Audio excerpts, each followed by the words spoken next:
Welcome to 108 Healing Senses. My name's Jennifer Taylor, and today my guest is Maria Orrego.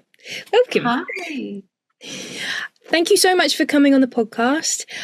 You are a sex and relationships therapist. What's your journey? What led you to take that profession in the first place? Yeah, thanks. First of all, thanks for having me. Love being here. Love the energy. What led me to be a therapist? I think the funny thing about therapy and psychotherapy is that I think like an inside joke that most therapists have is we usually become therapists because of our own issues and our own trauma. So people that love to help and that love to be caregivers are usually people that have gone through some pretty maybe dark moments or some pain of their own. I think it's one of those professions that you don't just kind of fall into. It's very navigated and it's a journey of healing as well for a lot of therapists. So I would say that, yeah, I think my journey began when I was a little girl and it continued as I got older. And I always knew that caregiving, helping, and I think the biggest motivator for me was always to help people reach their true and most real, authentic purpose and potential. That was always kind of my line and my journey and my vision, to just allow people to really reach who they are. And therapy has always been that motive for me. It's almost like a rite of passage, isn't it? Because I've had a similar experience as well, that you go through your own experiences of alchemizing trauma, wounds and pains, and then you have this deep inner want and need to assist others so they don't have to have pain and suffering, maybe as long as they need to. You have this drive. Exactly.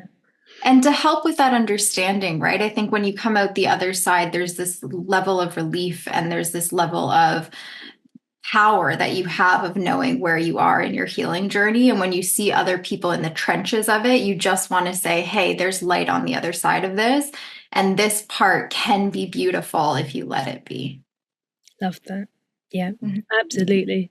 And it can be beautiful. It is the seeing the good within the bad.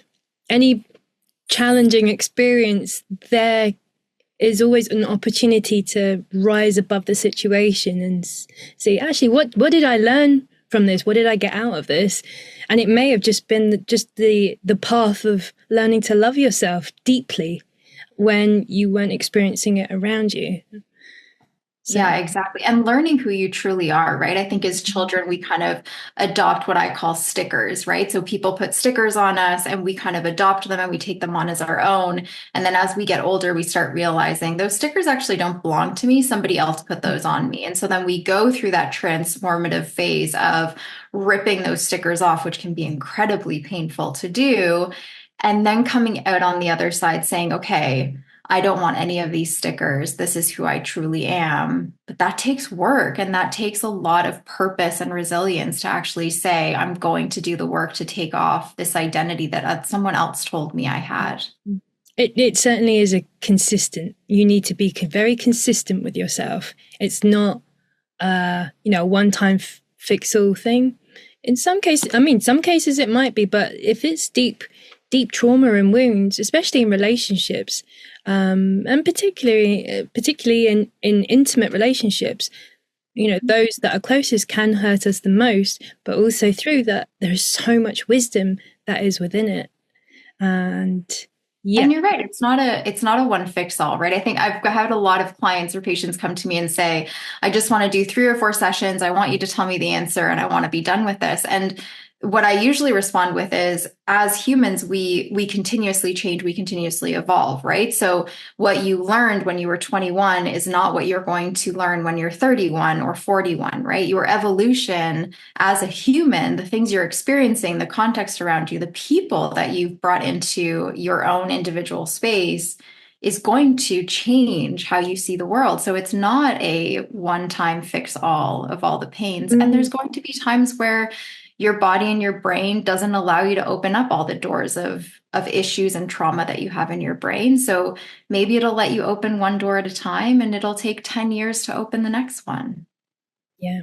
And you've come to a very important point, that it is important not to feel like, okay, I'm on my self-healing journey, I'm going to open all of the trauma boxes within me at the same time. I highly suggest you don't do that.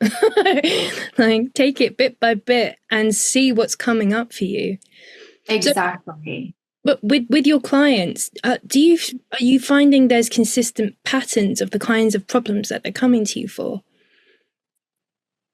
I would say yes and no. I think there's obviously themes that people come with, right? Especially when it comes to, like, let's say specifically trauma. When it comes to couples relationships, there's been a lot of themes right now, especially after the pandemic, that have changed a lot of couples relationships.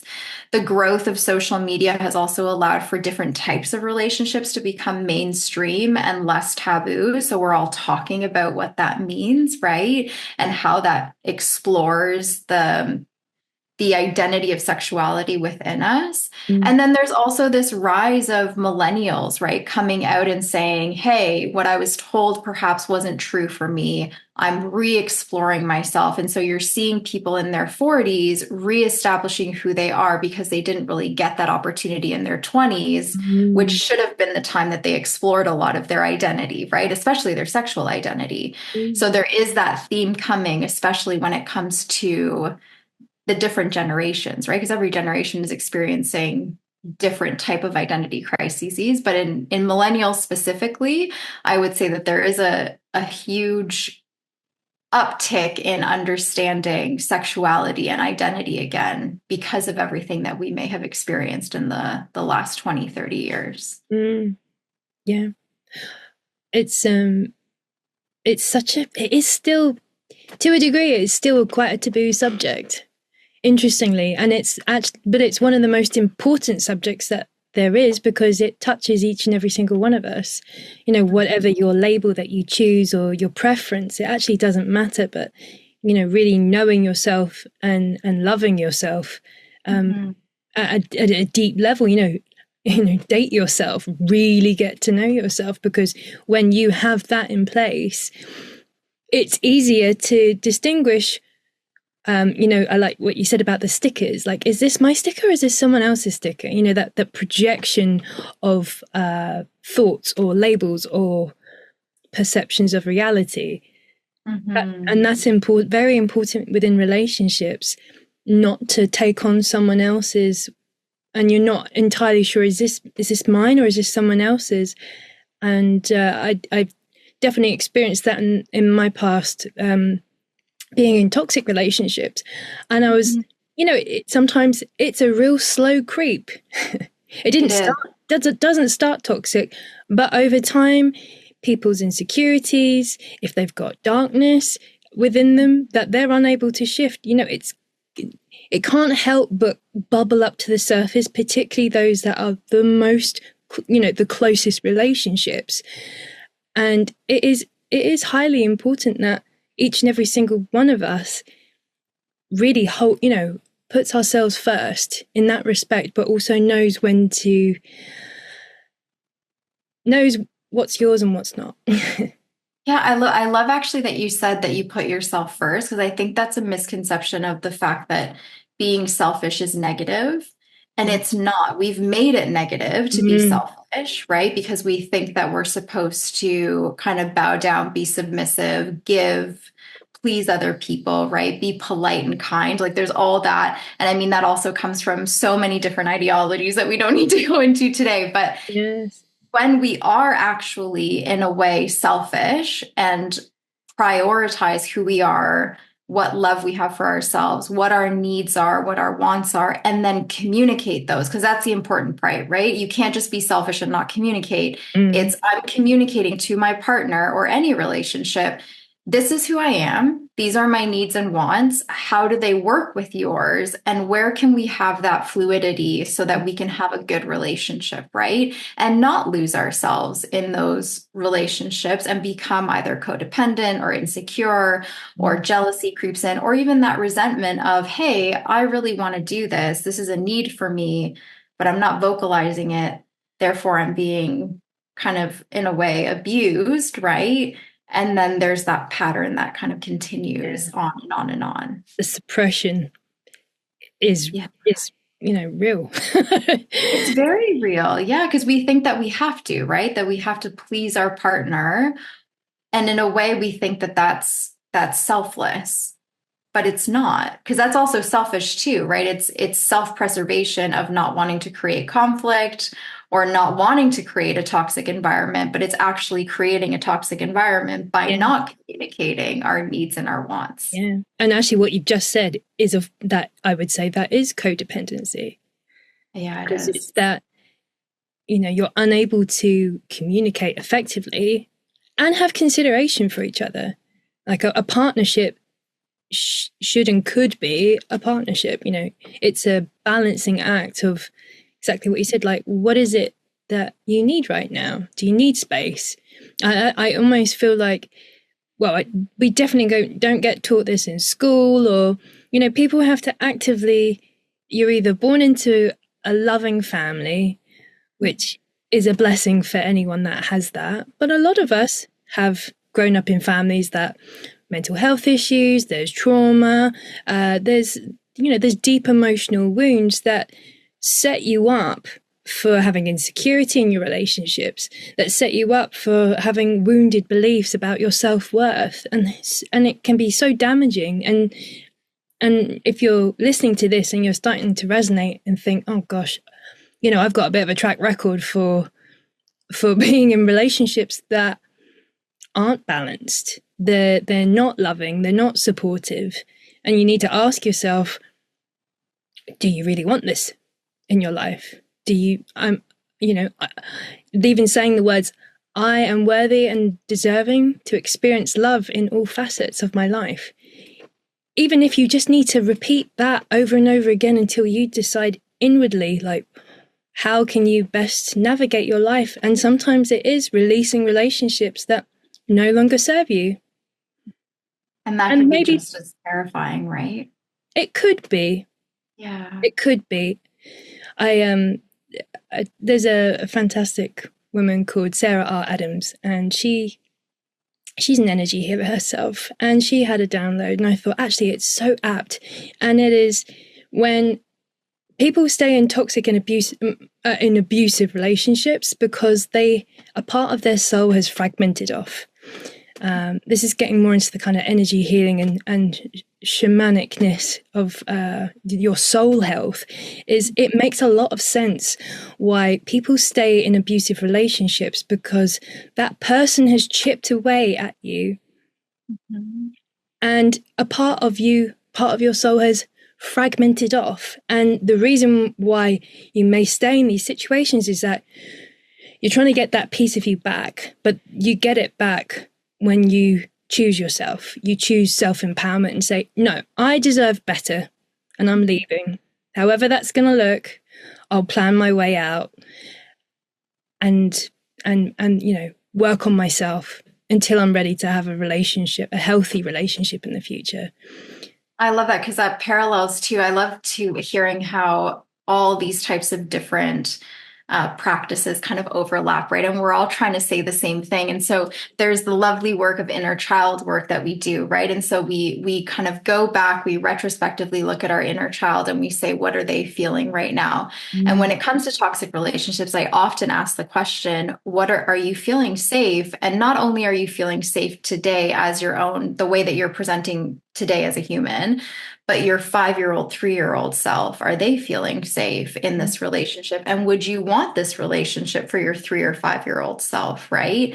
And that does kind of continuously show us, again, that fragmented self, right? Of what are the parts of me that are broken, right? Or that have been broken off. And we do get into these relationships because we've seen that behavior in perhaps our parents, our caregivers, brothers, sisters, whoever they are, and we think that it's normal. We interpret that as love. And then it also does kind of break down that self-worth of, am I worthy of any other type of love if this is the love I've always received, right? And then we do get into these serial toxic relationships because we believe that this is passion and love, right? Yeah. And you've hit the nail on the head. What you see growing up, you'll end up repeating in your relationships until you recognize this this is a pattern, number one. Mm-hmm. And number two, is this healthy? Is this actually what love looks, feels, and sounds like? Mm-hmm. Yeah, I agree. And I think the worst part of it all is that, let's say, like social media, Hollywood, movies, books, they also aren't helping, right? They're also building into this dynamic of toxicity, unhealthiness, this like jealousy, possessiveness, and then that contributes to our need to be abused, right? Unfortunately, that becomes a need because we think that that translates into being loved. Mm, And really, it's translating into our fear and our insecurities and that broken, fragmented self that you were talking about.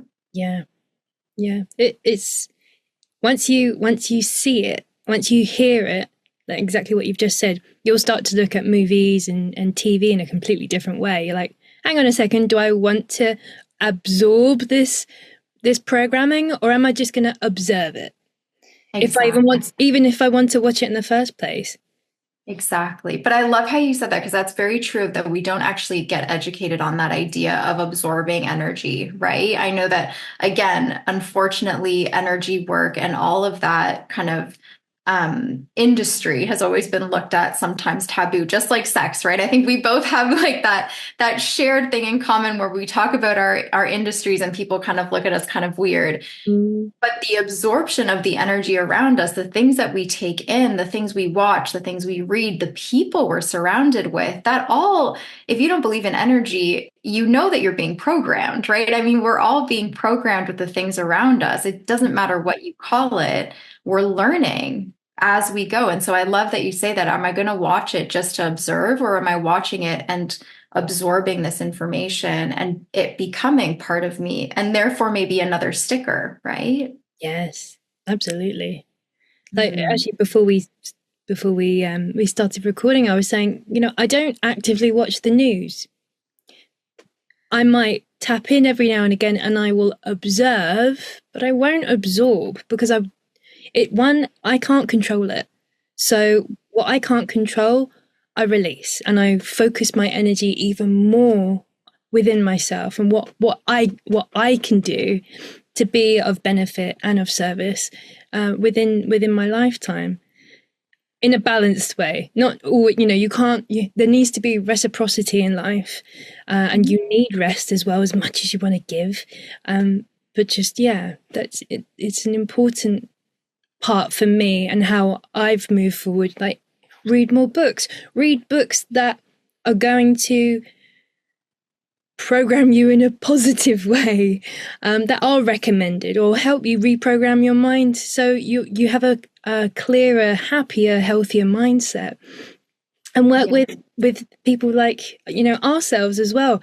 If there's certain issues that you're going through, sometimes we do need to have the support of other souls along the way that we resonate with and say, you know what, I really would love to work with them because I feel like they would be able to help me at this part on my journey.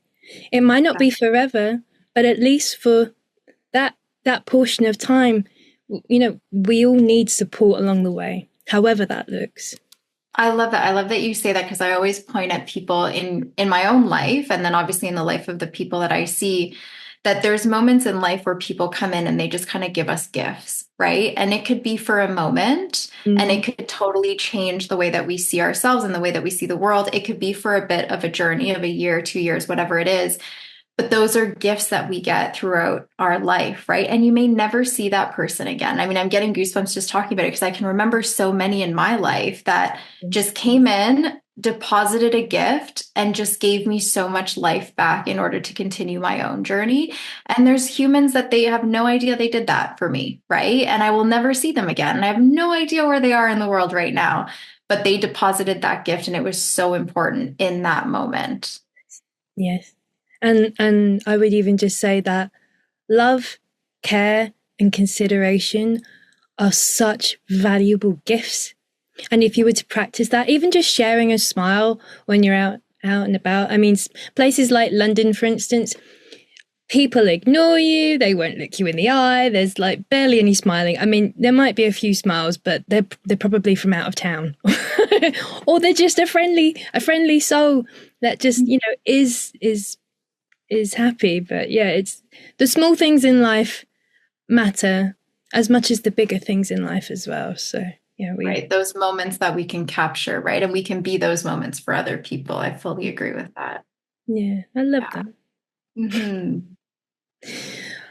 So how long have you been a therapist for? So I've been a therapist for more than 10 years now.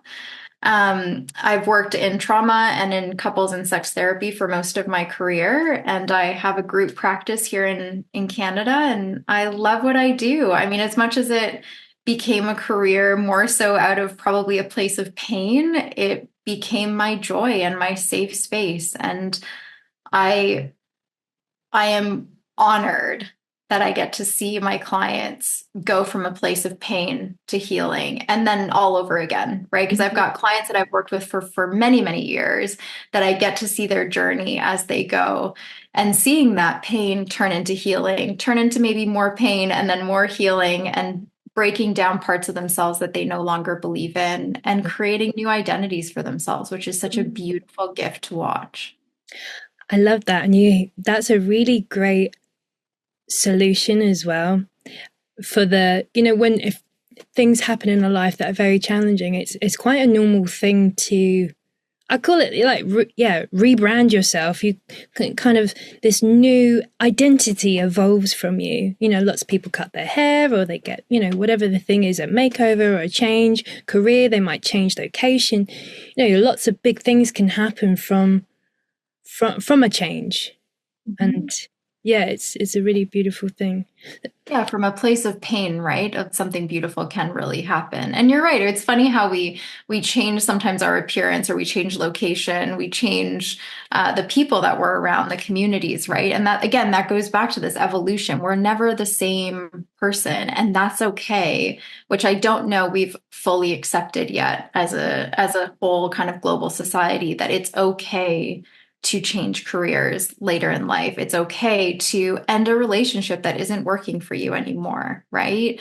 Or have those difficult conversations with your parents or your siblings that hurt you, in order to evolve that relationship into something different. And sometimes those moments you said about the family, and having those conversations with them, or at least getting to the point within yourself that it no longer affects you as deeply as it did in the beginning. You're learning to detach from the pain, but observe it rather than just ignore it. And that's an important one. Exactly. Yeah. I had that with my own self-healing journey as well. Grew up in a family where there was mental health challenges and physical illness as well, and grandfather dying, the patriarch of the family, and it really affected my family even till this day. And it very much, I had to choose, I'm the trauma stops here with me. I'm not passing this on. But I had to really work on myself to get to the point where I'm able to alchemize whatever the negative comes in, and then just turn it into wisdom and more self-love, an ever evolving and ever overflowing cup of love within me, which interestingly shifted the dynamics of me and my family. Those that I was having, you butting heads with someone. But I just got to the point where actually I learned to accept myself. I learned to love myself, and I learned to honor and respect myself, and not allow others to treat me badly, and for me to absorb it. I was able to observe it. And through this transformation within myself, I did see it reflect within my family. And that's an important part as well on your self-healing journey. Yeah. Is that you don't know the effects. It might be subtle, or it might be very apparent to the rest of your family, on those around you, your loved ones, your relationships, your partner. It will all have this beautiful ripple effect of love. And we're all worthy and deserving to experience love. And it is self-preservation sometimes when you need to say, okay, toxic relationship, I see you, could be a family member. And like, for right now, my energy requires that I need quiet space, and sometimes you might need to block them. Might not be forever, but sometimes that's an appropriate form of self-preservation. I love your story. Thanks for sharing that. That's beautiful. I also love the fact that you pointed out how you decided that the trauma was going to stop there. And I think with that, because a lot of people are doing that, right? There's this idea now of generational trauma, and Yes. we're kind of saying like the puck stops here, right? Like we're not letting this continue on to our children or continue on in our family line. But I think with that, it means we have to accept that there was trauma, right? We have to accept that there was pain. And that's such a courageous thing to do, to say, I'm looking at my family and I'm accepting that we're broken, right? I'm accepting that there's pain here, that we're all broken people, that we got hurt, and that some pretty heavy stuff may have happened. And then allowing yourself to set those boundaries, right? But that can't happen unless we actually admit to the fact that this wasn't perfect. And that's a difficult thing to do, especially as a daughter or as a person that loves their family, to look at your family and say, shoot, my parents weren't actually perfect and they hurt me, is a huge moment of acceptance that can be incredibly painful. And then from that comes a huge healing journey for everyone. Yeah, absolutely.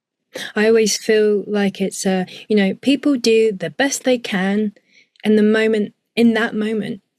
Yeah. If people could act in a more loving way, they would. No one actively wants to act bad.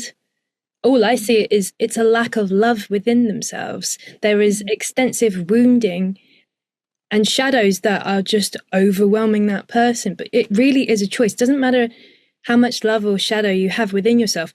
Make a choice. Yeah. Choose love. Choose love over everything. If you're getting the experiences of jealousy or anger coming up, like, acknowledge it. And acknowledgement, you're right, it's easy to be like, I'm fine, everything's fine. I know I've said that before in the past, and when I got to the point and realized actually everything isn't fine, and in that moment, I wasn't happy, and acknowledging it is 50% of the way there of healing. Yeah, I've felt that for a long time. Once you acknowledge, you're already 50% of the way to healing. Yeah, and it's a beautiful journey to go on, right? Again, if you're courageous enough to accept it, courageous enough to look at it and say, I'm going to face this, and then go through that healing journey. I'm going to say, like, there's really no loss to it, right? There's just this beautiful thing that can happen to yourself. But yeah, you do go through the mud first, right? I often tell my clients, this isn't going to be easy. I'm not going to tell you that this is going to be roses and meadows and we're going to have a wonderful time in therapy or a wonderful time going through this pain. It's going to be hard and you have to commit to it. But I can guarantee you that the other side does have roses and meadows. Yeah. But we have to get through the dark side first. Yeah. Yeah. Mm-hmm. And the integration of your light and your shadow is what will free you. That's what will free humanity. Don't push away the darkness. Acknowledge it. Pour love into it. Because those aspects of us are there to protect us to some level, at whatever moment in time that was, wherever we were in our lifetimes. There was a point in time where that was required in order for us to have self-preservation, or at least to protect ourselves. But these old programs of protection can and will become redundant. And where we're moving to is love is the highest frequency. Absolutely. And to keep following that lead, if you feel like you're an angry person, either go within yourself and journal and figure out what it is, or work with someone that can help in a safe space guide you to where you need to get the answers, and then be able to transmute it effectively. So it I doesn't love have to, that. yeah. I love that you say that because there has been in the past this idea that like fear, anger, sadness are bad emotions or bad things, right? Or they're just like these evil things that we shouldn't look at, or we were raised on be strong, be brave, be courageous, don't let fear get you. And at the end of the day, they are, like you said, they're either protectors or they're telling us something, or they're trying to express something that's in beneath all the other stuff that is actually going to help us get to a different frequency or a different healing or a different identity. Mm. But I'm really enjoying actually the way that a lot of parents are parenting now, of not always going for the positive, but really telling our kids like, it's okay to be afraid. What is that fear telling you? It's telling you that you don't Mm. feel safe, right? And so if we don't feel safe, what do we do about that? And how do we make ourselves feel safe? Not don't be scared, just go through the darkness that we were raised on, right? And that didn't serve us because we felt unsafe and scared the entire time, which Yes. is why many people in our generation have anxiety, right? Because we were raised to just push through that. But anxiety, fear, sadness, all those things are telling us something that's going on inside us. And we have to have the time to say, okay, let's hold on. I'm feeling scared because I don't feel safe. I don't feel safe because I don't like this person. They're giving me a weird vibe. Mm. Therefore, I'm going to remove myself, not, oh, I'm going to enter this room and still feel unsafe, right? There's been a change in that. And I've been loving seeing how we are changing that dynamic for ourselves and hopefully raising a generation that will understand emotion on a deeper level. Yes. And also trusting what their senses are telling them and feeling safe enough to voice them. Exactly. Very, Yeah. very powerful. Yeah, and absolutely, that's how we create a strong, healthy, balanced generations to come, is to say it's safe to feel what you're feeling. What's the emotion trying to tell you? Yeah. And these are good tips for anyone to, if emotions are coming up, speak to it. What is it trying to tell you? Your body is like this. It's like a library of wisdom, but it's It is. this active library where it's trying to tell you so much knowledge and wisdom about your environment, what's going on in your relationships, what's happening internally, emotionally, as well as physically and spiritually. There's Yeah. and mentally. It's you have to be open to receive what your senses are telling you, and Yeah. act on it as well. I agree. I love the fact that you're saying even like the voicing aspect, right? Because we can understand what's going on, but we have to be able to communicate. One of the privileges I have is that I work with clients that are 18 all the way to, I think my oldest client right now is about 85. So I've got this wide range of generations. What I love is that when we're talking specifically about sex, the younger generations are having a much easier time of just saying, this is what I want, this is what I need, here it is, or this is how I feel, right? Because they've actually been raised on that. They've been raised on mental health being important, voicing yourself, creating safe spaces, and using your voice when you need to. And then as I go kind of older and older in my generations that I work with, I'm sometimes so surprised that people that have lived together or been married for 15, 20 years have yet to talk about sex, their needs, their desires, or even say any of the words out loud to themselves, to their partner, sorry. Mm. I'm always shocked at the fact that you can be married to someone, share their bed, have sex with them, right?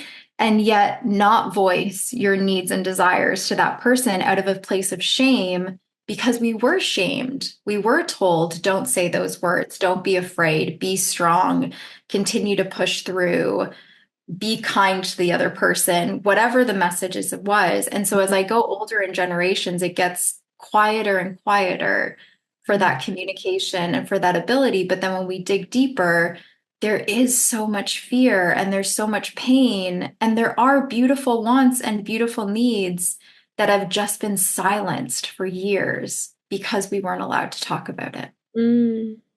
Sexual shame is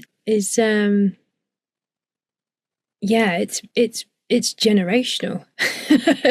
It's generational, and it's also connected to lifetimes as well. If you're open to the idea of reincarnation and lifetimes, it's happened in our past lives as wise women, and whatever the experiences that we've had will always flow into your current lifetime, unless you're able to transmute those experiences so they no longer hold shame or blame or guilt or any of those very low vibrational and painful and damaging emotions that get stored in the body. And I would say, even if anyone listening doesn't believe in reincarnation, I would say let's look at it just a reincarnation of history, right? History in and of itself has shown us to be ashamed, especially as women, ashamed of sex, ashamed of our bodies, ashamed of relationships, wants, needs, ashamed of using our voice. And that has carried on for so many generations that, of course, we're carrying that with us, right? Whether it's incarnation or just known knowledge of what we've experienced, it's carried. And I'm grateful that we're at a spot now that we're able to talk about it. And although I think you mentioned before we started that my industry is still pretty taboo, right? And that's the reason why I call this my platform right now, Sex Off the Pedestal. I want to take it off the pedestal. I want to bring it down from this place of we can't talk about it, we can't touch it, we don't really know a lot about it. I want us to be able to say it's the same as doing the dishes. It's a need, it's a want. We have desires. We're in a relationship. As much as I need a clean house, I also need to be able to have good sex. That's it, right? And bringing it from that place of shame into a place of it's just a normal thing of life, and we should be able to talk about it. Yes. And it's sacred as well. When you use it pure love, when you're together and you really love each other, magic really happens. Yeah. For example, when you see great power couples, they work together as a partnership. They both looking in the same direction, and they put all of that incredible atomic love, which is as powerful as an atomic one of those ones, but yep, I got it. it's love is explosive, and as long as you're using it for the right purposes, it's so powerful. But you can see why over time we've love has been attacked, I suppose, and why sex is taboo. It shouldn't be, but it is because it's so powerful, and you connect to the highest frequencies. When you're in love, you can connect to love, and that magnificent. I think circles back, though. I love that, because that circles back to our insecurities as a global society, right? Because sex is so beautiful and it can be used in that way of that connection, that connectivity with your partner, but also with yourself. And again, those higher frequencies, that energy that we expose and receive during sex, it means it's uncontrollable. And if it's uncontrollable, we're scared of it, right? And so because of that, we've always left it kind of as an outside thing that we don't talk about, because we're so insecure about the things we can't control. And sex is not something we can control, nor should we. It's something that is pleasure-based, and it should be something that we're allowed to just do with fluidity and just that organic self, right? Yeah. Flowing with it. Exactly. And, just keep pouring love into whatever the situation comes up. That has actually been, it sounds so simple, but it's so effective. I didn't have a therapist that I'd worked with, but I worked through it myself, and the continuing to pour love into me when no one else was able to support me in that way. And I still do it to this day. The best connection of love is through your own heart. And that goes back to loving that child, right? That 3-year-old, 5-year-old, you're giving yourself those hugs that you needed, that you didn't receive, and you're pouring that love right back into yourself, right? Whatever stage of life that needed that. And it could be even the stage of life that you're in today, but it is that pouring of love that you continuously do throughout your life. Yes. And it's contagious as well. That's the other thing. When you love yourself and you're actively, also love can be seen as making healthy choices, eating organic food, having healthy relationships, doing gentle exercise with your cycle. If you're a woman, my last podcast, and she said, you know, she works with women as well, and they're doing CrossFit, but their cycle's completely out, which shows her that actually, no, the body's not meant to be doing that right now. It's too intense. It's now putting too much stress on the body. So it is finding the balance. I love that, though. The idea of how the body, mind, soul, everything is so connected, right? And that's why it's so important to work with a variety of professionals or people that know about these things so that you can actually understand how it's all connected. Yes. And then you become this complete piece where you're like, oh, I understand me now. At a really deep level. And it is important to have relationships where they mirror back to you. Challenging relationships, you could consider them soul mirrors. They could come in family members or relationships along the way. Sometimes they might be called karmic relationships. But if there's a real similarity, even if you were to be on a twin soul or twin flame relationship, you know, those can be incredibly challenging, where the person is reflecting you back to you, the good and the bad. And it is not something that I would say to people, you know, go find your twin flame. No, what you're actually doing is you're trying to find yourself, because all that person does is reflect you back to you, and it's the same for you to them, and you will get on each other's nerves, and you'll probably end up it being fairly explosive and then you need to go your separate ways anyhow.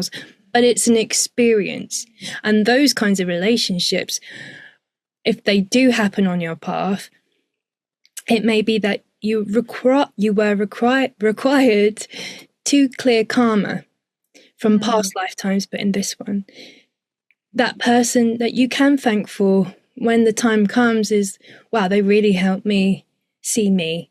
They really helped me align myself to what I actually wanted in life. And also to be really mindful of people that say, I'm your twin flame. There's a lot of people that might say that, but that's also not true. But it's the going within. Yeah, really. I love that, because again, those are the little gifts, right, that life gives us, of being able to kind of do that, to mirror back the things that we need to work on.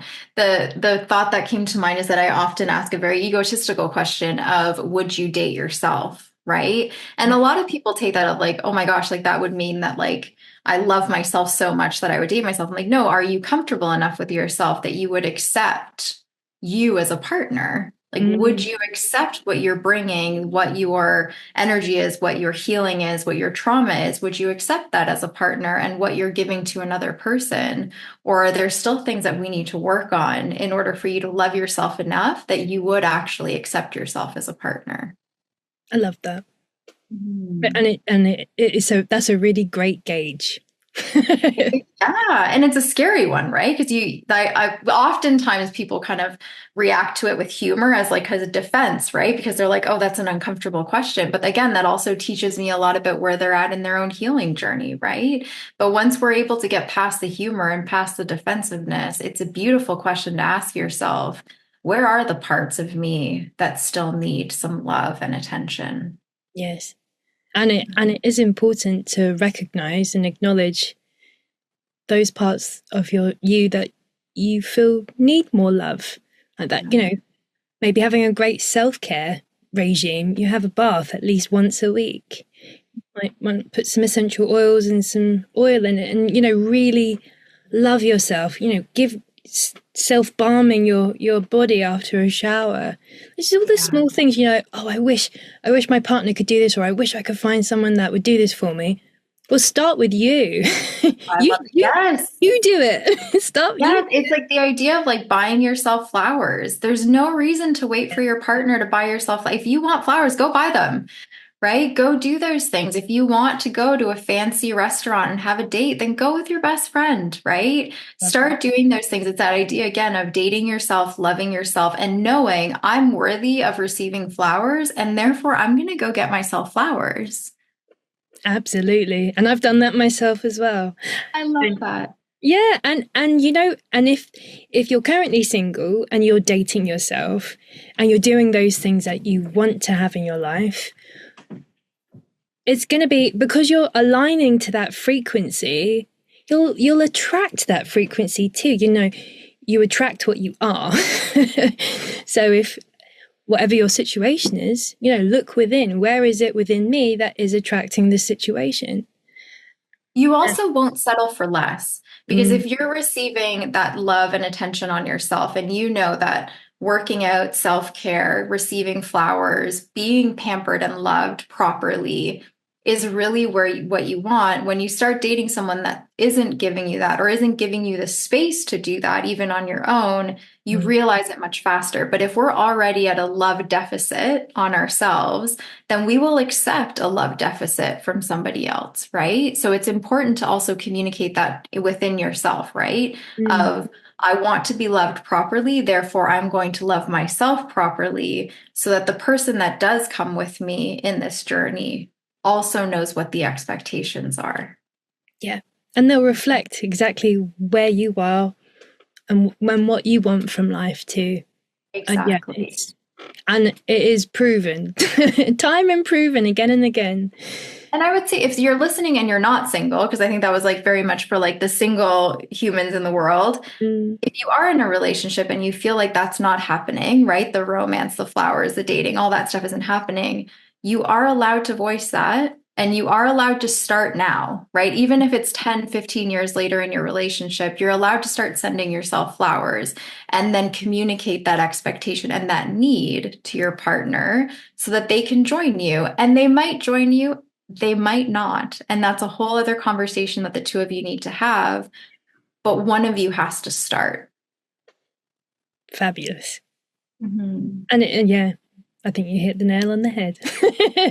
Or you put the bunch of roses in the hand. I love that. I feel like I need to go and buy flowers today. Yeah, me too. Haven't bought Right? flowers in a little while actually, but that's another beautiful ray of love is roses were from the planet Venus. Really? I did not Yes. know that. Yes, their energetic signature because Venus is all about love, and roses and strawberries were also from Venus.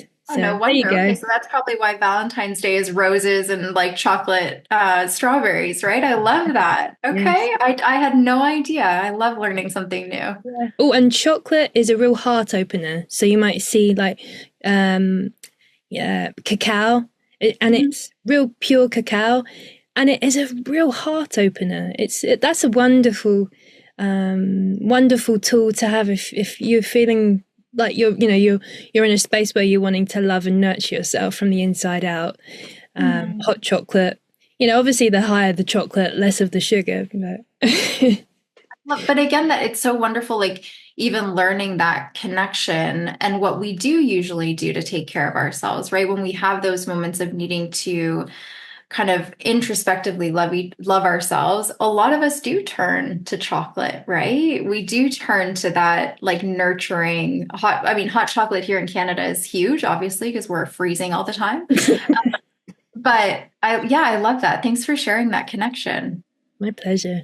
Yeah, you can certainly heal your emotional heart with food as well, but in a more of a consciously aware way rather than Exactly. In a eating your mindfulness. emotions. Yeah. Yeah, being mindful of what you're doing, nourishing your body, taking care of it, not in a, I'm trying to close out all these emotions, not feel anything and numb myself. Yes, there is a real difference. There's a huge one. Yeah. Wonderful.